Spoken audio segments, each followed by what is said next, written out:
Salam sejahtera bagi kita semua.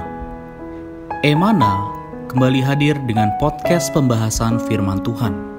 Semoga firman Tuhan yang murni mampu merawat batin kita, menguatkan roh kita, dan membangun iman kita di hadapannya. Silakan menikmati podcast Emana hari ini.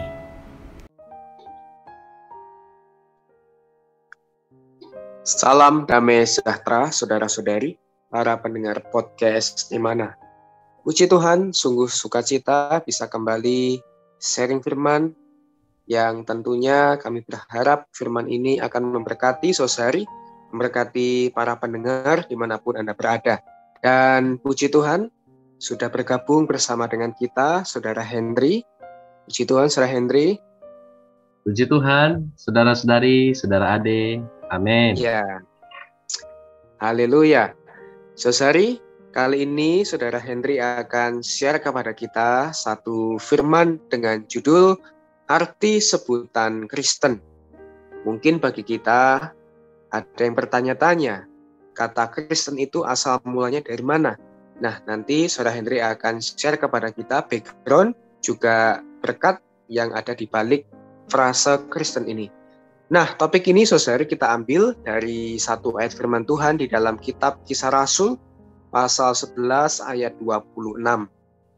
Mereka tinggal bersama-sama dengan jemaat itu 1 tahun lamanya sambil mengajar banyak orang. Di Antiochialah murid-murid itu untuk pertama kalinya disebut Kristen. Puji Tuhan, dari ayat dan juga judul kita kali ini, silahkan berkatnya bisa dibagikan, Saudara Henry. Terima kasih, Saudara Ade. Saudara-saudari dari Kisah Para Rasul pasal 11 ayat 26. Nah, disinilah pertama kalinya ya. Nah, murid-murid disebut Kristen. Nah, kata Kristen ini dalam bahasa aslinya adalah Kristianos ya. Nah, kata yang terakhir Ianos itu menunjukkan seorang pengikut dari seseorang yang diterapkan kepada budak-budak milik keluarga besar di Kekaisaran Romawi. Ya. Karena itu pada saat itu orang-orang yang menyembah penguasa atau kaisar ya, mereka disebut Kaisarianos ya, yang berarti pengikut-pengikut kaisar ya, orang-orang milik kaisar. Nah, saudara-saudari, puji Tuhan, pada saat itu sekelompok orang juga percaya kepada Kristus ya. Banyak dari orang Yahudi, dari orang kafir ya, mereka menjadi orang yang percaya kepada Kristus, menjadi pengikut-pengikutnya. Sehingga membuat beberapa orang dari Kekaisaran Romawi menganggap bahwa Kristus adalah satu saingan bagi kaisar ya. Nah, saat itulah mereka menyebut pengikut-pengikut Kristus ini ya, disebut sebagai Kristianos ya, yang artinya orang-orang Kristen ya, penganut Kristus. Nah, sebenarnya julukan ini ya, ini adalah satu istilah penghinaan ya.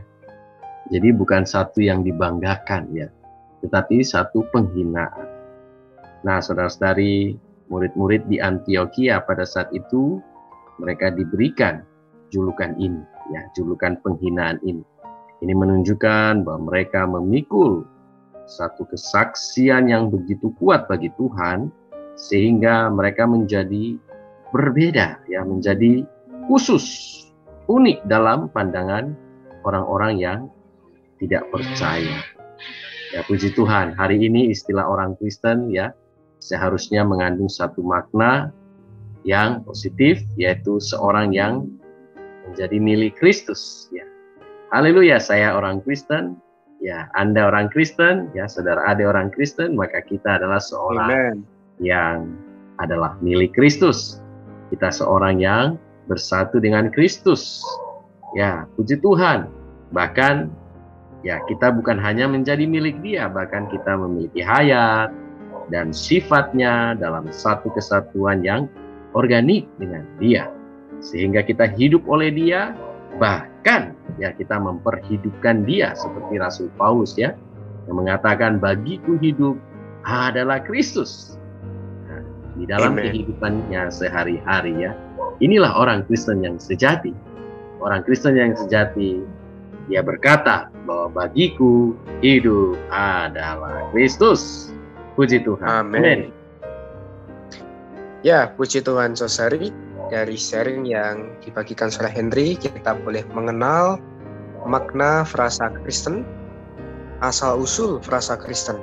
Memang pada zaman dahulu, frasa Kristen ini mengacu kepada julukan atau penghinaan yang orang-orang pada masa itu berikan kepada para pengikut Kristus. Tetapi puji Tuhan, seharusnya hari ini istilah orang Kristen tadi dikatakan seharusnya mengandung satu makna yang positif. Kenapa bisa demikian? Karena dikatakan tadi ada 3 poin. Sebagai seorang Kristen, kita adalah seorang yang milik Kristus. Kita adalah seorang yang bersatu dengan Kristus. Amin. Dan kita adalah seorang yang memiliki hayat dan sifatnya. Sehingga kita bisa asa, ada satu kesatuan yang organik antara kita dengan Dia. Wah, puji Tuhan.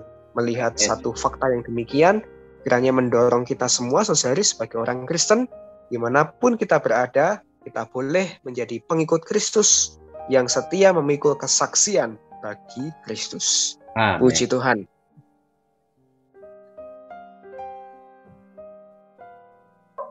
Baik, terima kasih Saudara Henry atas sharingnya. Dan untuk menutup podcast kita, di dalam kasih saudari, mari kita sama-sama satukan hati kita. Saudara Henry akan berdoa, akan mendoakan kita semua. Amin. Amin. Mari saudara-saudari kita bersatu dalam doa. Terima kasih ya Tuhan, kami bersyukur. Tuhan, kami adalah orang-orang Kristen. Kami adalah orang-orang Kristus, pengikut-pengikut Kristus.